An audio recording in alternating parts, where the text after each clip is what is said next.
ఇక్కడ ఏమంటున్నాడంటే అంటే ఇరానియన్ అంటే సి ఎప్పుడైనా ఒక నెగోషియేషన్ జరుగుతుందంటే ఎవరు వాళ్ళ వాళ్ళకున్న నెగోషియేటింగ్ పవర్ తో వాళ్ళ ఇంట్రెస్ట్ మాక్సిమైజ్ చేసుకోవాలని అనుకుంటారు.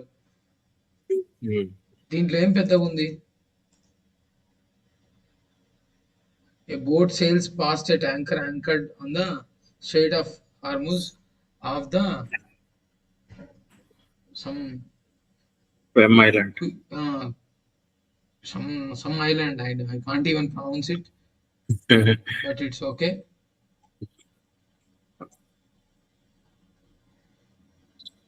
Not much. Here, what we have to understand is like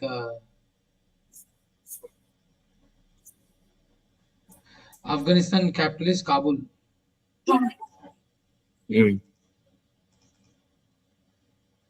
Just we should understand that part. See, US extends sanction waiver, okay, on Russian oil. India said to benefit. The decision comes just 2 days after US Secretary said waiver won't be extended. So it's up to them. They do whatever they wanted to. This is what Russian oil use చేయకూడదనే కదా.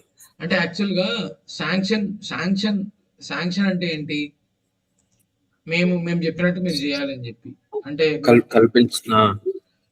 Okay, waiver అంటే ఏంటి? తీసేయడం అంటే sanctions తీసేస్తున్నాం అంటే ఇట్లా చేయని చెప్పేదాన్ని తీసేస్తున్నాం. శాంక్షన్ వేవర్ ని ఎక్స్టెండ్ చేస్తారు. సో బేసిక్ గా ఏంటంటే ఇంత కొనాలి, ఇట్లా కొనకూడదు, మీరు కొనకూడదు రష్యన్ ఆయిల్ కొంటే మేము రష్యన్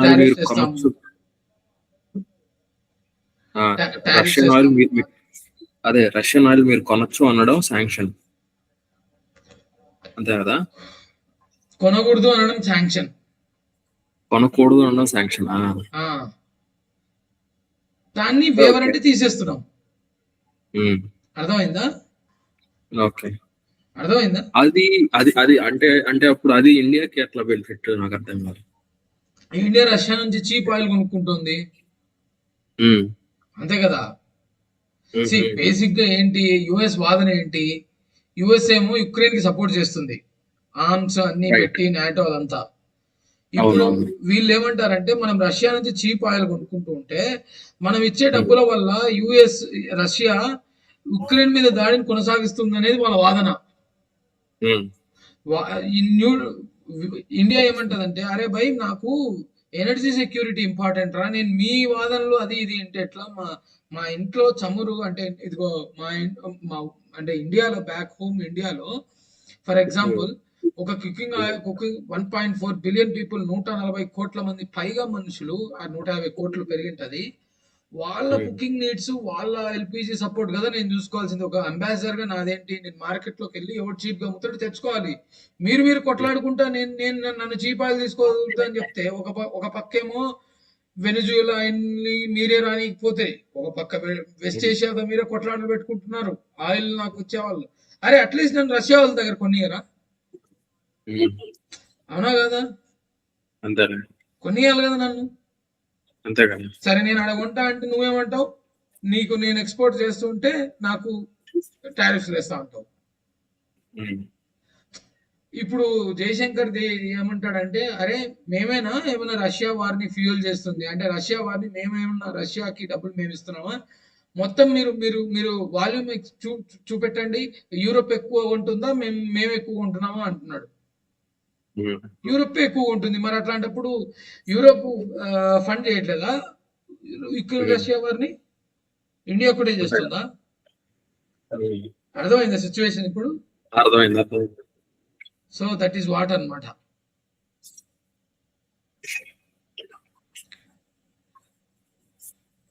సో ఇక్కడ ఏమంటున్నాడంటే ఈయన పేరు దీపక్ పారేఖ్ అన్నమాట. సో ఈయన హెచ్డిఎఫ్సి అని బ్యాంక్ ఉంది కదా, ఈ was like one of the founding member kind of person అన్నమాట. సో ఈయన ఏమంటున్నాడంటే బ్యాంక్స్ లోకి ఇదిగో ఎఫ్డిఐ లిమిట్స్ పెంచండి అంటున్నాడు. But I don't know what are the FDI limits currently in banks బేసిక్‌గా. ఇదిగో for instance I don't know what he is speaking about. ఎంత ఎఫ్‌డిఏ లిమిట్స్ పెట్టమంటున్నాడు. ఐ థింక్ బేసిక్‌గా ఫ్రమ్ 29% కరెంట్లీ టు ద ఒక్క నిమిషం ఇక్కడ రాశాడు. I think it is time to allow banks greater freedom in choosing where they lend. Priority sector rules as they stand today belong to an era gone by. Okay. Priority sectors అంటే ఇక్కడ ఏంటంటే for example ఎడ్యుకేషన్‌కి ఇవ్వడము, ఇదిగో health కేర్‌కి ఇవ్వడము, లేకపోతే అగ్రికల్చర్‌కి ఇవ్వడం. These are priority sector rules అన్నమాట. Okay. So there is a merit in completely opening up foreign direct investment limits for private sector banks and increasing FDI limits for public sector banks from 29% to the 49% at least. So ఇక్కడ మళ్ళీ these are 2 different things అన్నమాట. First విషయంలో ఎవరికి lend చేయాలనేది మాట్లాడుతున్నాడు. Okay. Priority sector అంటే priority sector lending అంటే బేసిక్‌గా ఎవరికి ఫస్ట్ ప్రిఫరెన్స్ ఇవ్వాలి, డబ్బులు ఇవ్వడం. అగ్రికల్చర్, ఎంఎస్ఎంఈలకి ఇవ్వడం. ఓకే. ఎక్స్‌పోర్ట్‌కి ఇవ్వడం, ఎడ్యుకేషన్‌కి ఇవ్వడం, హౌసింగ్‌కి ఇవ్వడము, సోషల్ ఇన్‌ఫ్రాస్ట్రక్చర్‌కి ఇవ్వడం, రెన్యూవబుల్ ఎనర్జీ వీళ్ళందరికీ ఇవ్వడం ప్రయారిటీ సెక్టార్ లెండింగ్ అంటారు దీన్ని.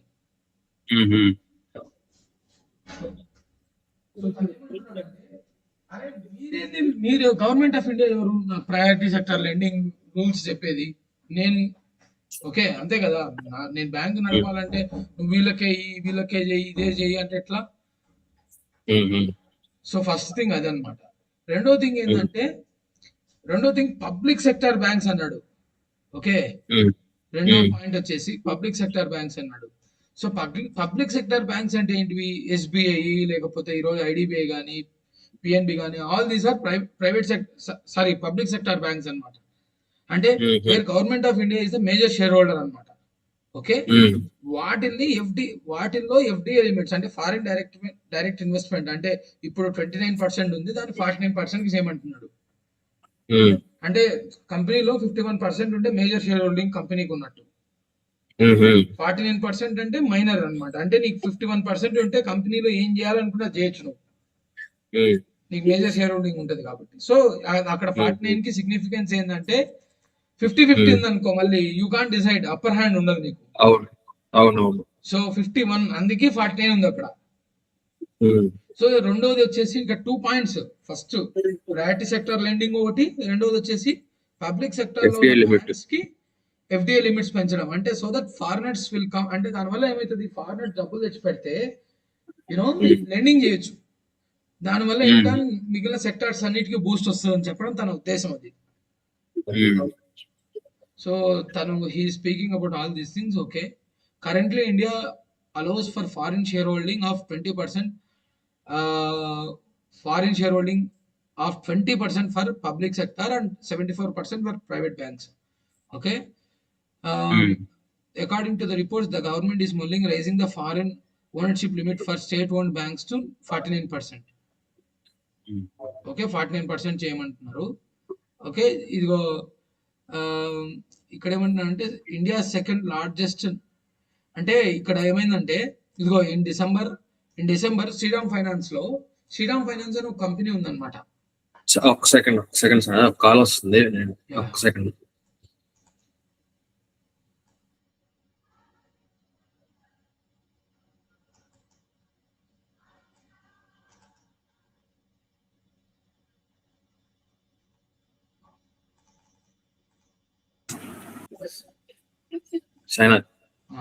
కంటిన్యూ. బట్ దిస్ ఈజ్ అంటే ఓన్లీ 2 పాయింట్స్ అందులో ఉండేది. అంటే ఇది కొంచెం ఇవన్నీ ఉపయోగం లేదనమాట ఎగ్జామ్ కి. అంటే ఈ బ్యాంకులో ఇన్వెస్ట్మెంట్ ఇదంతా మనకు అనవసరం అనమాట. అంటే అది ఇన్వెస్ట్ చేసేవాడికి కావాలి. ఇప్పుడు మనకు అది ఇట్స్ నాట్ నెసరీ అనమాట. So this is crisis deepens after Iran guards reverse stand, warn vessels in region. Iran guards reverse stand. At least Iran shuts Hormuz again, fires at 2 Indian carriers. Delhi summons envoy. Summons అంటే it's just asking, you go and look after this issue. At least one Indian tanker transits strait, most vessels turn back. Deepening the crisis over the Strait of Hormuz, Iran Saturday reversed its stand on reopening the key water, and its navy fired on passing vessels, two of them Indian flagged carriers, according to the maritime tracking data. I think just ఏదో ఊరికే just fire చేసిందని చెప్తున్నారు. I don't no అంటే loss ఏమన్నా జరిగిందా లేదా, nobody nose. In New Delhi the ministry of external affairs someone the Iranian envoy to lodge a protest over targeting of Indian vessels and conveyed deep concern. So they were asking that Iranian envoy అంటే someone అంటే మనం పిలిపించడం basic గా. The ambassador of Islamic Iran Islamic Republic of Iran Islamic Republic of Iran in New Delhi was called in by the Ministry of External Affairs for a meeting with Foreign Secretary this evening. During the meet, Foreign Secretary conveyed India's deep concern at the shooting incident earlier today involving two Indian flagged ships in the Strait of Hormuz. He noted the importance that India attached to the what where ఇది మళ్ళీ it's అంటే నాకైతే ఇది పెద్ద అంటే కొన్నిసార్లు కొన్ని symbolic గా చేయాల్సి ఉంటది అట్లా అనిపిస్తోంది అంతే. బట్ ఇక్కడ భారత్ మ్యారిటైమ్ ఇన్సూరెన్స్ పూల్ అని ఉంది కదా, I think this is also welcome thing అన్నమాట. అంటే ఒకవేళ ఏమన్నా ఇంక్లూడింగ్ హల్ మెషినరీ అంటే ఈ ప్రొటెక్షన్ దానికి ఇన్సూరెన్స్ ఒకవేళ పోతే డబ్బులు గవర్నమెంట్ పే చేస్తుంది. ఇప్పుడు నీకేమైనా ఆరోగ్యం బాగాలేకపోతే ఆరోగ్యశ్రీ ఇలాంటి అంటే I don't no health insurance, Aarogyasri is not health insurance scheme, but 5 lakhs health insurance ఉంది. అంటే ఇన్సూరెన్స్ అంటే ఏంటి సూర్య, నువ్వు డబ్బులు ఇస్తాము నీకు తక్కువ సమ్ ఇస్తాం అంటే 12,000 కోట్లు ఇచ్చాం అనుకో, 1,00,000 కోట్ల వరకు. ఒకవేళ నీకేమన్నా అయితే నువ్వు పే చేయాలి, ఒకవేళ ఏం కాకపోతే ఈ 12,000 కోట్లు తీసేసుకోవచ్చు. అట్లా సంథింగ్ ఆఫ్ దట్ సార్ట్ ఉంటుంది అనమాట. దానికి ఫండ్ క్రియేట్ చేశారంట వీళ్ళు, విత్ కవరేజ్ అప్ టు ఇక్కడ రాశారు చూడు USD 1.5 billion అంట. USD 1.5 billion in USD 1.5 billion in rupee terms. ఈ INR అని కొట్టు చాలు. అంటే ఎంతనో నాకు తెలియదు ఇది.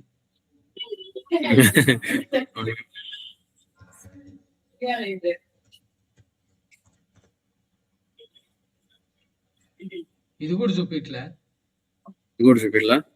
ఇన్ వర్డ్స్ అనుకుంటామా కొట్లే.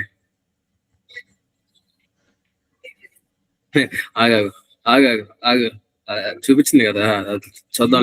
Units, tens, hundreds, thousands, 10,000, lakhs, 10 lakhs, crores, 10 crores, 100 crores, 1,000 crores, 10,000 crores. 1,38,000 కోట్ల 1,38,000 కోట్లు. Tens, hundreds, thousands, 10,000s, lakhs, 38,000 కోట్లు, 10 crores, 100 crores, 1,000 crores, 10,000 crores. అంటే 138, 10,000 అంటే 1,38,000 కోట్లు. Something of that sort. వదిలేద్దాం. ఒక్కొక్క పర్ ఈవెంట్ అంట ఒక్కొక్క ఈవెంట్ కి 138,000 కోట్లు. అంటే మ్యాన్ చూడు దాంట్లో ఎంత డబ్బులు అంటే ఆ కంటైనర్ వాల్యూ అంతని. పర్ ఈవెంట్ అంటే ఒకసారి చంపితే ఎవ్రీ ట్రావెల్ కి. I don't no per event అంటే దాని మీనింగ్ ఏందో ఇక్కడ ఎగ్జాక్ట్ గా, but somehow maybe with coverage up to అంత అంటే we don't want to go అంత డీటెయిల్డ్ గా అవసరం లేదు.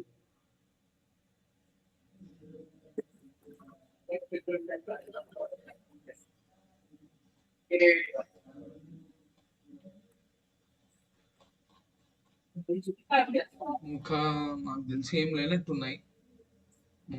ఈ రోజు ఏం రాయాలా డీలిమిటేషన్ గురించి? రాశారు అది ఎందుకు ఉండకుండా ఉంటది.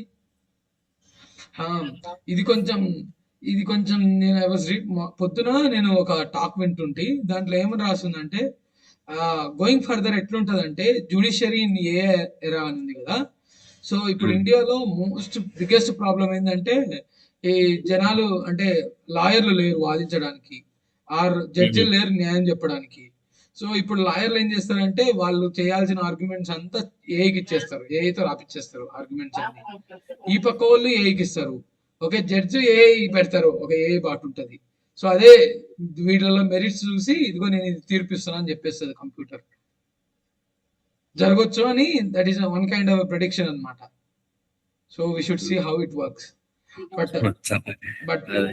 అంటే ఇప్పుడు హాంకాంగ్ లో, చైనాలో చేశారంట something of that sort. But even అప్పుడు ఏంటంటే క్లరికల్ వర్క్స్ తగ్గిపోతాయి జడ్జెస్ కి. అంటే జస్ట్ మైండ్ ని షార్పెన్ చేసుకొని ఇది చేయొచ్చా చేయకూడదా అంతే, సంథింగ్ ఆఫ్ దట్ సార్ట్. ఉమ్. అంటే ఈజీ కదా డెసిషన్ మేకింగ్, ఇదిగో దీనివల్ల ఈ డెసిషన్ తీసుకోమంటది, అంతే కదా. ఉమ్, ఉమ్. సో ఇది అదే అన్నమాట, పాయిజన్ ది ఆరో షార్ట్ డౌన్ ఉంది కదా, ఇది ఆ బిల్లు వీగిపోవడం గురించే చెప్పింది అన్నమాట బేసిక్ గా. నువ్వు అడిగావు కదా. అదే.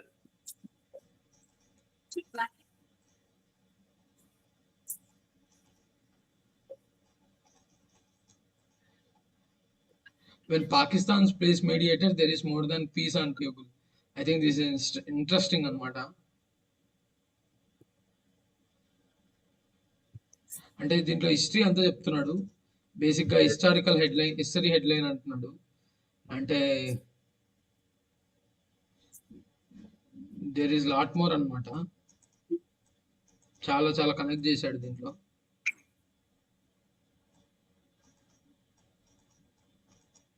అంత అవసరం లేదు ఇప్పుడు మనకు.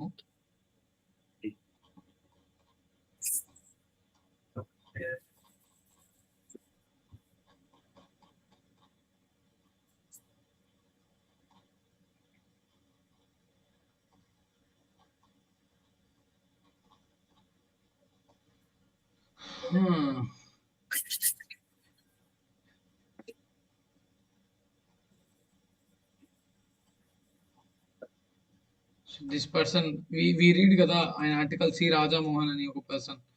ఆహా, ఎస్ ఎస్. ఈ wrote a book, okay, India and the rebalancing of Asia. Raja Mohan argues that closer cooperation with Washington need not mean the surrender of Indian autonomy, but a pragmatic alignment shaped by a shared interest in preventing Chinese dominance in Asia. అంతే కదా, that is what. అంటే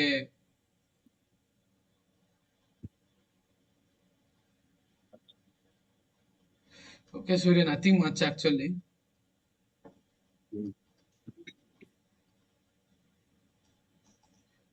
maybe this is interesting Surya, ఇది మనం చదవచ్చు కొంచెం. అంటే ఈ article చదవచ్చు కొంచెం హిస్టారికల్ గా. అంటే నాకు కొంచెం అబ్సెషన్ ఉంది అనిపిస్తుంది. అదేనా Pakistan they. Irrespective of which way the US-Iran war turns out from here, Pakistan's role as mediator will definitely be a talking point. Okay, after an initial round of failed negotiations, will Islamabad end up persuading both sides to back down, or given its past record of mediation, will it end up biting off more than it can chew? అంటే you understand కదా.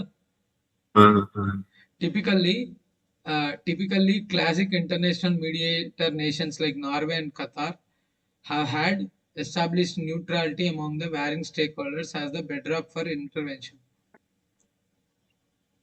The Pakistanis however, have been driven to pursue mediation in a conflict by factors such as providential geography, vested security interests, alliance opportunities, or expected gratification for the services rendered. అంతే కదా. అంటే Pakistanis are not doing for free కదా, అంటే they have lot stakes చేస్తున్నారు. However, unlike the gold standard of an impartial Norway, the Pakistanis do suffer from the sovereign perception of duplicitousness, an interest-driven approach, and trust deficits, even among us the varying sides.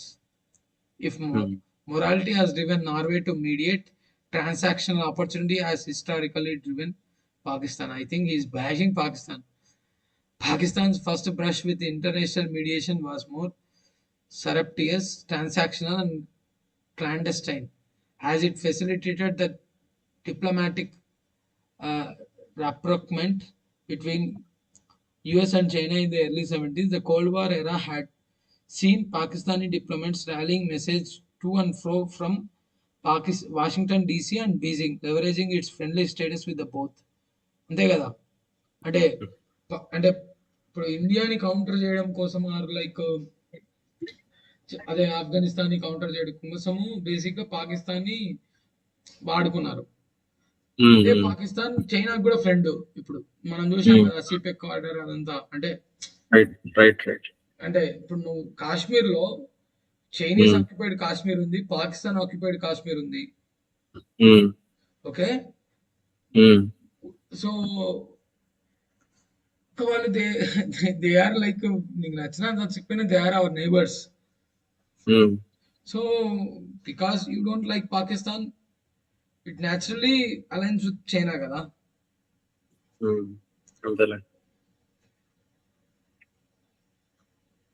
The secret trip of Henry Kissinger to Beijing, facilitated by Pakistan, has laid the groundwork for US President Richard Nixon's historic visit to China in 1972. This was the brainchild of the Machiavellian and ambitious Pakistan leader Zulfikar Ali Bhutto. అంటే ఇది I don't know the historical importance of Henry Kissinger's trip actually.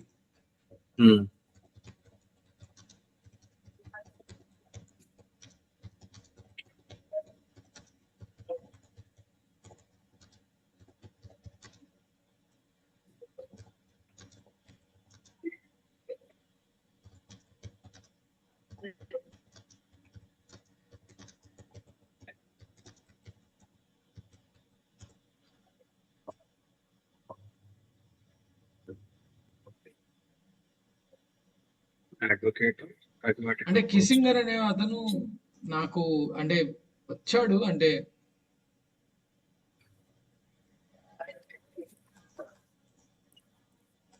ChatGPT will help here better rather than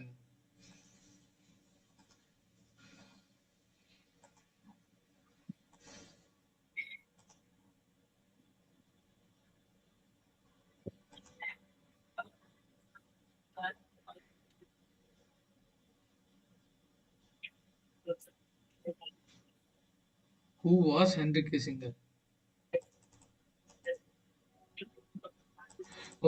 national security adviser. Too big role actual గా. అదే అక్కడ రాసింది. Architect of real pragmatic, played a key role in Cold War diplomacy, especially US relations with China and the Soviet Union. Made a secretive meeting premier. Okay, this was groundbreaking because US had no formal relations with China since 1949. After the Communist Revolution led by Mao Zedong, China and US were ideological enemies during the Cold War. This event is called Opening of China. Until then, global politics was bipolar. Kissinger's move created a triangular diplomacy. Okay, China and US are Sino-Soviet split. How? ఇది చాలా historical background అడుగుతుంది సూర్య నన్ను.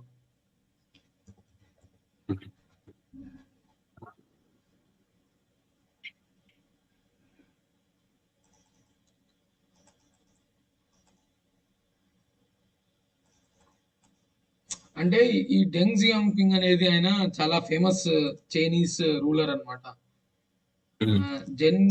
జెన్ Xiaoping వి basic గా rules ఉంటాయి అన్నమాట.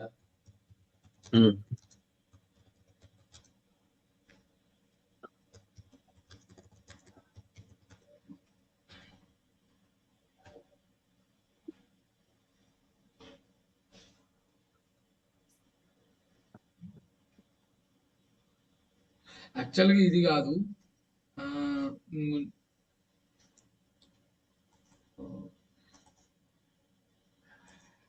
Google images ఉంటాయి. అసలు he was famous for all these things అన్నమాట.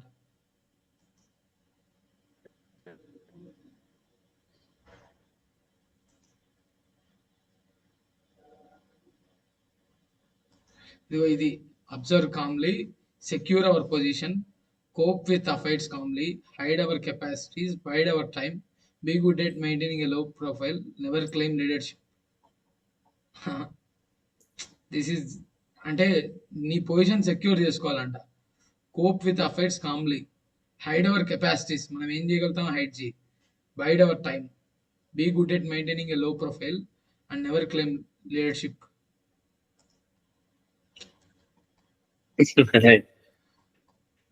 అంటే అంటే నాకు అది బాగా నచ్చుతుంది అనమాట. డెంగ్ జియోపింగ్ ఎప్పుడు వచ్చినా నేను గుర్తు తెచ్చుకుంటుంటా అది.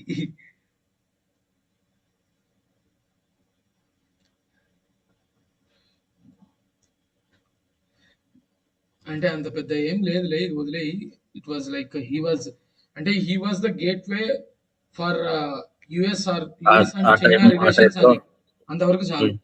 Okay, this was the brainchild of the Machiavellian and ambitious Pakistan leader. Okay, ఈ మేడ్ అయితే అంటే these fellows were Pakistanis were mediators basically.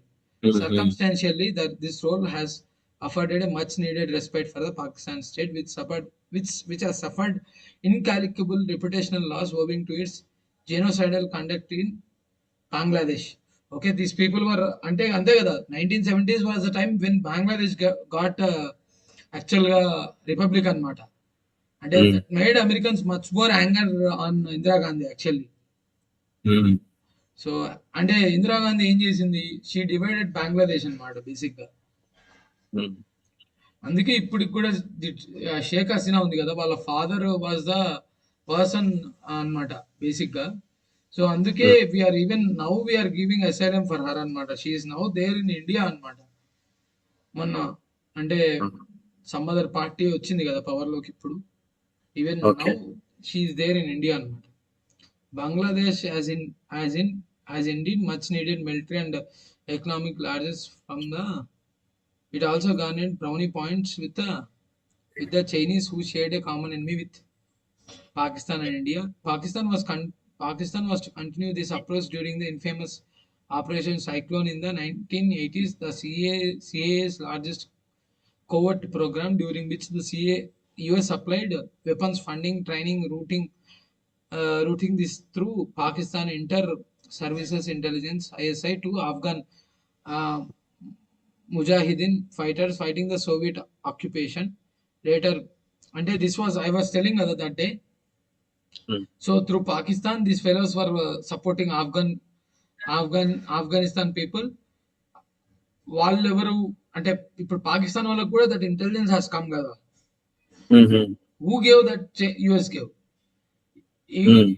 మళ్ళీ వీళ్ళు యుఎస్ వాళ్ళు ఆఫ్ఘనిస్తాన్ లో ఉన్న ఈ రూలర్స్ కి సపోర్ట్ చేశారు. ఎందుకు? సోవియట్స్ ఉన్నారు కాబట్టి వాళ్ళని తరిమేయడానికి. దిస్ లేటర్ మెటాసిసింగ్ ఇంటూ తాలిబాన్, అంటే వాళ్ళే తాలిబాన్స్ అయ్యారు.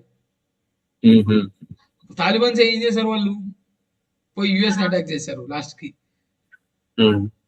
This was hardly prejudiced mediation as there were biases in the desired outcome. The Pakistani sought their strategic depth in Kabul. Pursuant to the objective, Pakistan kept meddling and propping up dominant forces like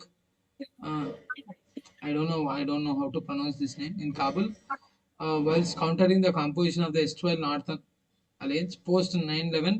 ఇదిగో చూడు, ఈ 9/11 అన్నమాట ఇదే. And after the initiation of the war on terror, when the Taliban were ousted from their first stint in Kabul and the successive governments of Hamid Ashraf Ghani were ruling Afghanistan, Pakistan kept jostling for relevance by covertly supporting the factions of Taliban. Subsequently, Islamabad also played a behind-the-scenes but a crucial facilitation role in bringing desperate Taliban factions to the negotiating table for the Doha peace talks. Given Pakistan's deep-rooted patronage of certain extremists like Mullah Abdullah Ghani brother and Haqqani faction, and these are like extremist groups and mad. However, the return of Taliban to Kabul and little red carpet, at least initially, afforded to them Pakistani spy master, exposed the fact Pakistan was hardly impartial and without consideration.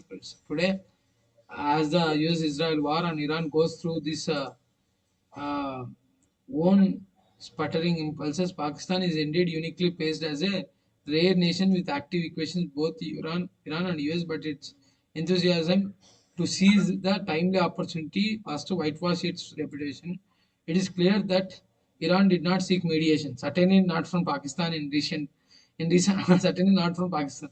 In recent times, the Pakistan duo of Prime Minister Shahbaz Sharif and Field Marshal Asim Munir have been trying every possible overturn, from suggesting Donald Trump for a Nobel Prize to peddling rare metals in dodgy briefcase in the Oval Office.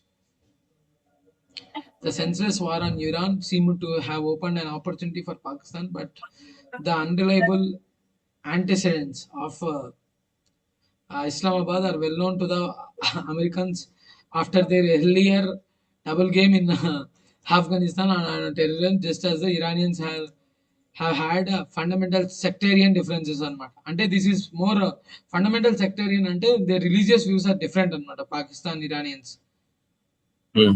And border flare ups with Pakistanis. So ఈ saying just bashing Pakistan అంతే, ఏం లేదు దీంట్లో. And he was putting కొంచెం historical గా వీళ్ళు last లో ఇంత ముందు ఏం చేశారు, ఇప్పుడు ఏం చేస్తున్నారు, యూనో హీ వాస్ టెలింగ్ ఇదిగో వాళ్ళు ఆఫ్ఘన్ లో తప్పు చేశారు, ఓకే. అంటే చైనాకి చేసేటప్పుడు కూడా they were expecting some concessions, అంతే కదా. ఇప్పుడు ఒకసారి వియత్నాం వార్ అప్పుడు సమ్ వార్ జరిగినప్పుడు దే వర్ టెలింగ్ అన్నమాట, సుబ్రహ్మణ్య స్వామి వాజ్ some